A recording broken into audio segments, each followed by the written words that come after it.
आपण सिन्नर गावात आलेलो आहोत। सिन्नर गावामध्ये हे गोंदेश्वर मंदिर तुम्हाला दाखवत आहे।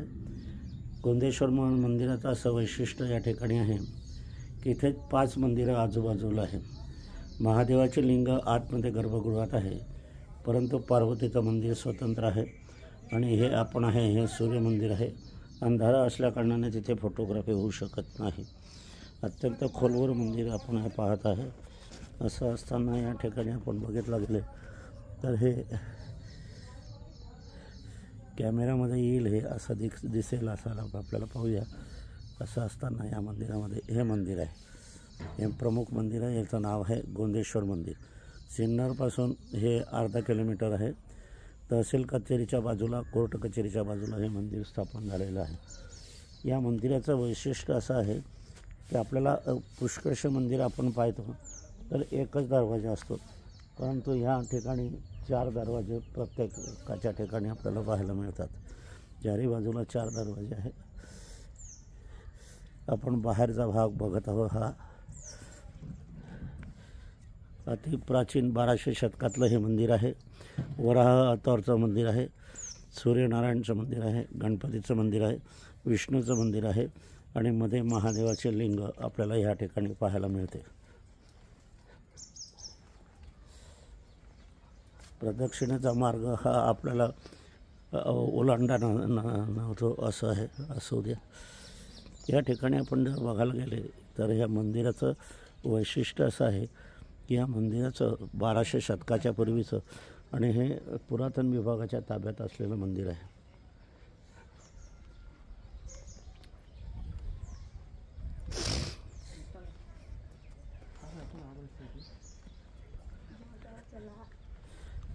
तुरळक दर्शनार्थी आहे। श्रावण महिना शेवटचा दिवस आहे। काल इथे हजारो लोकांची गर्दी होती, दर्शनार्थी आले होते अशी माहिती पडली। या ठिकाणी आपण पाहत आहोत तर या ठिकाणी हत्तीचा समूह आपल्याला दिसतो आहे।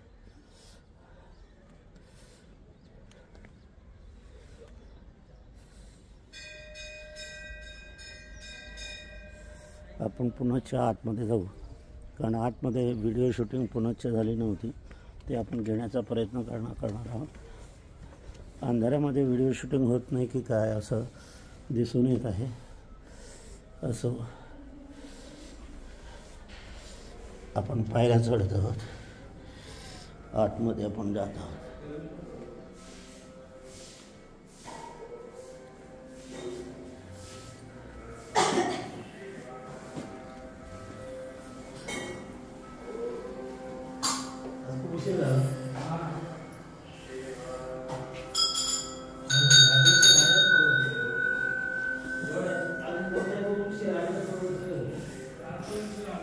आपण 4 खांबाला प्रदक्षिणा घालत आहोत। इथलं नक्षीकाम आपण बघू शकता।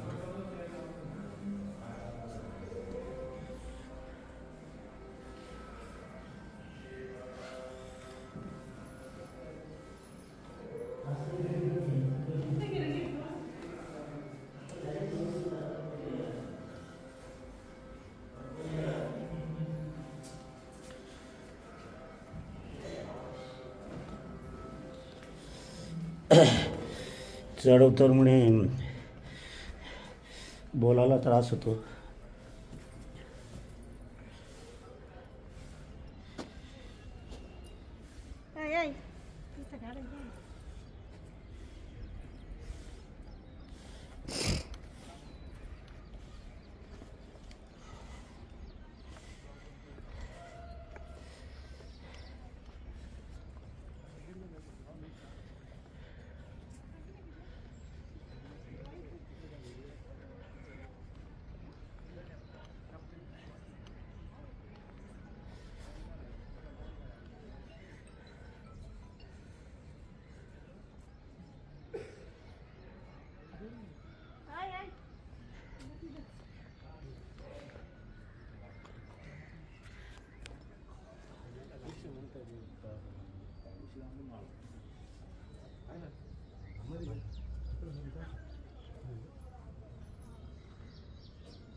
कष्ट बनवून टाकायचे सगळं मग ते चालू द्या.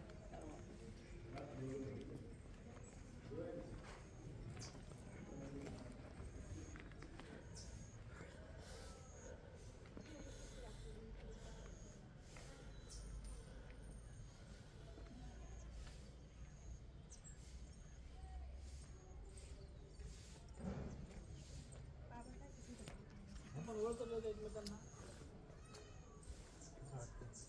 मला वाटतं गाव कुठलं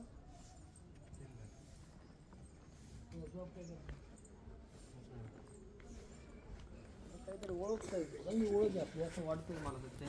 तुला वाटतंय कसं काही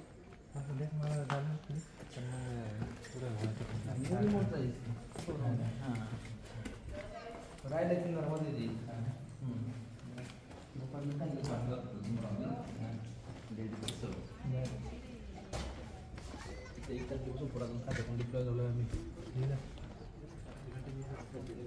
दादाजी आयला द्या काय तुमच्या हाताने सर सर. अरे नको सांग.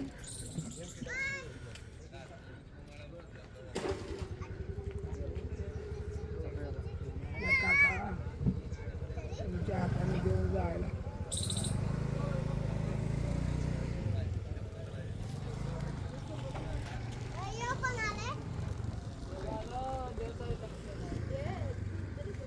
चापून मारा लागला.